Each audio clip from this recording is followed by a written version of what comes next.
السلام علیکم ورحمۃ اللہ وبرکاتہ۔ عشاء کی نماز کا وقت۔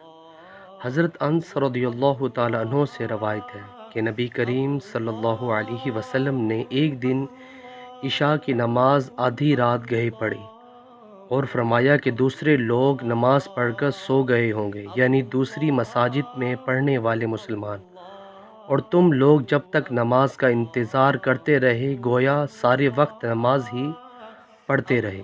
ابن مریم نے اس میں یہ زیادہ کیا کہ ہمیں یحییٰ بن ایوب نے خبر دی، کہا مجھ سے حمید طویل نے بیان کیا، انہوں نے انس رضی اللہ تعالی عنہ سے یہ سنا، گویا اس رات آپ کی انگوٹھی کی چمک کا نقشہ اس وقت بھی میری نظروں کے سامنے چمک رہا ہے۔ صحیح بخاری کی حدیث۔ ماشاءاللہ۔ سو ویورز، ویڈیو کو آگے شیئر کریں اور کمنٹس باکس میں اپنی قیمتی رائے کا ضرور اظہار کیجیے۔ جزاک اللہ۔ السلام علیکم ورحمۃ اللہ وبرکاتہ۔